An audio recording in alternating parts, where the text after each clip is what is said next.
there. I didn't see you. I'm just kidding. My name's Leisha, and I make music for a living. And I want to show you my setup. I want to show you that it's possible to make music without a lot of money, without the fancy equipment or the studio, as I'm making music right here in my closet. Okay? So, welcome. Thank you for being here. Let's talk about it. So, the first question you may be asking me is, why are you recording music in a closet? I know it looks really weird, but it's actually perfect. Where we live is actually kind of noisy, right? And so the windows allow noise to come in. And so if we're not careful, the noise can pick up on the microphone, right? And it can record the noise that you hear in the room or outside on the musical track. So coming into the closet actually closes me off from noise double time. So I'm in the bedroom, right? So I close that door. And then when I'm in here recording music, I close this door so that it's actually really, really, really quiet. Also, there are clothes around me, right? You see this cloth? This is actually a great noise canceling thing. So, you know, when you're in a room and there's nothing in there, and then you hear the reverb, like you hear echoes, like your voice echoes in an empty room. In a closet, because it's a closer space, right? And also because there's cloth in the room, right? The noise is being absorbed into the clothes. So it dampens the sound. So it's no longer resonating or like echoing a lot because it still has a tall ceiling. But for the most part, the noise goes straight into the clothes, so it kind of dissipates and it dampens it. So it's perfect. You'll find in a real studio booth that it'll be a room that you walk into. And maybe if you've gotten your hearing testing done, maybe you know what I'm talking about. You go into a room and it's padded, the walls are padded, and it's really quiet. Like you really hear quiet when you're getting your hearing testing done, or if you're in an actual studio, because they want the music, they want the sound to be as pure as possible, like no echoing off of the walls, because they want to add that in post, as in like after you record, then they can put an effect on the song if they want to add reverb or whatever other effect they want to add. So yeah. So all throughout the day where I live, you'll hear random noises. You might hear the wind, you might hear the birds chirping, dogs barking, cars riding up and down the street. And here's like where I live, there's a lot of like car culture. So you'll hear the vroom vroom, those cars driving up and down the street. And that can be very frustrating when you're trying to record music because you don't want that on your song unless it's a creative choice. It is not my creative choice. So I record in my closet because it's quiet here. I also turn off the air and the heat when I'm recording so that, you know, vent noise doesn't come on, but also like our heater is very loud. And so you'll be able to pick up on that too if the mic is really, really sensitive. This is actually a Sennheiser E835, right? And so this microphone actually picks up less sound right around it. So this is actually ideal for me when I'm traveling or performing, where it's noisy, or if I'm in a noisy place. Like I've shared video before of me recording loops out in nature. This mic is perfect for that because even though it might pick up on some nature sounds, whatever the mic is pointing to is what the mic is going to pick up. You know what I'm saying? But studio mics are different, right? Because they pick up everything. They pick up everything. So depending on the mic that you use determines like what kind of treatment you might need, or how careful you need to be. So yeah, just something to keep in mind. And I'll do another video showing you my like actual like studio setup because that uses a different mic and it requires different things. But for now, this is the mic that I use for my loop station. Mwah, love this mic. All right, now that I've shown you my studio, the closet, I'm going to show you how I set up my loop station. I've gotten a lot of questions around this and I want to be able to show you in real time how I sing and record music. So let's get to it. All right, for this part, I'm going to bring out my loop station out of the closet because it's better light and you can actually see what I'm doing. All right, so let's do that first and then I will explain to you my setup.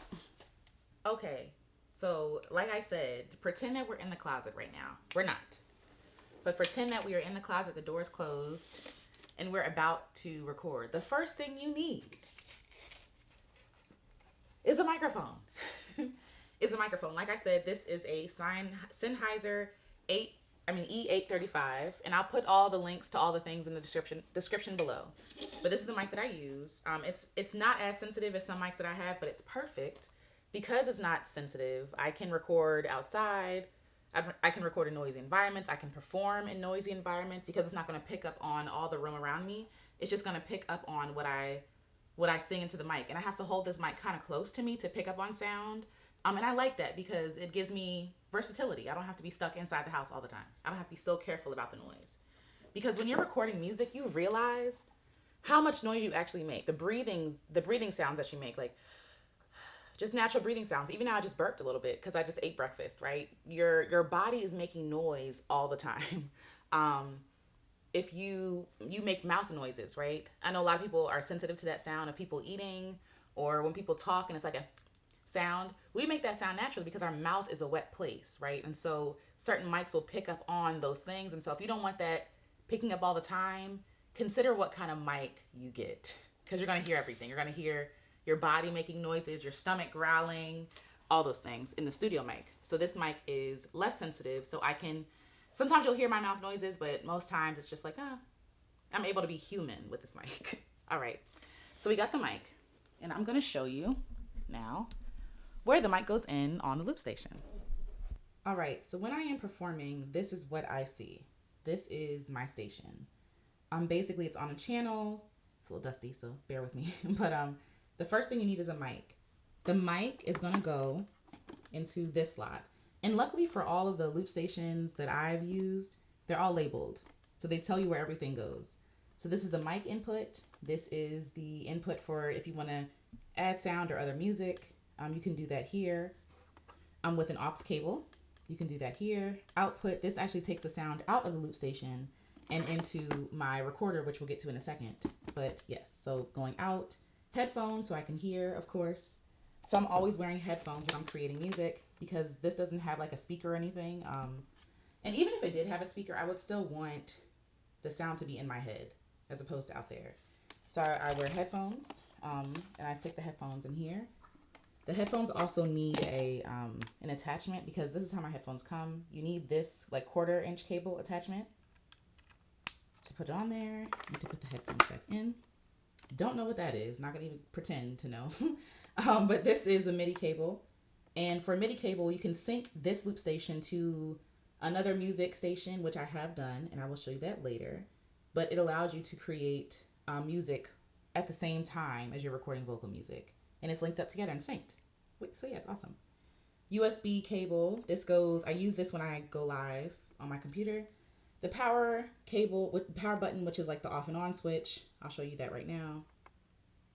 So this is off. And when I press on, oops, there it is. That's the on switch. And this is, of course, is the DC in, which is the power cable. So first things first, I should have said, I plug in my power cable. Okay. Then I put in my headphones.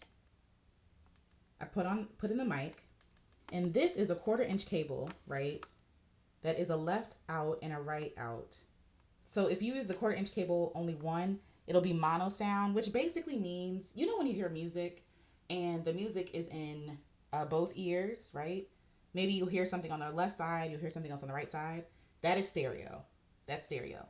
Mono is when everything goes to the same channel and you hear all the songs, the vocals, all the things at the same time, playing in both ears at the same time. It's equal. But I prefer to use stereo because I get to be creative. I get to make things interesting. I get to pan from ear to ear, and it's just a lot of fun. So going to recording, right? I use a Zoom H6 handy recorder. And this is what it looks like when it turns on. The aux cable is going from, not the aux cable, the 1/4 inch cable going out from output is going in here. So the way that I line it up is I set it this way, and basically this is right and this is left. And I line it up with the right ones. So when I'm recording, say if I press play, you might be able to hear the music a little bit, but hopefully you can see this, it's picking up the sound in here. So that whatever song I sing or record or play, I can record in real time on this Zoom, and then I process it on my computer and then share it as a song file for you. So yeah. All right, friends, so that's basically my setup for my loop station. I have my mic, I have my headphones, I have something to record my music into, which is my Zoom. I also use this to collect sounds if I want to. There's an attachment I can put on top and it records nature sounds that I like, or ambient sounds, people talking, that kind of thing. It's actually very handy. I love it. But yeah, and of course you're gonna need cables to actually go into a 1/4 inch cable, 2 1/4 inch cables. Yeah, and a microphone cable, because microphones don't really come with cables, which is interesting. But either way, I like using this cable for the length. I can be away from my station. I can finagle it, you know, in certain ways. When you're working with limited space as a closet, you got to be creative with your space. But that basically is my setup as a vocal looping artist, as a musician. If you have more questions, please ask. I'll make more videos for you to show you, to go in depth if you're interested in that. But I hope this was helpful. Yay. And keep making stuff, keep creating, because what you create matters. And I'll talk to y'all in the next one. Bye.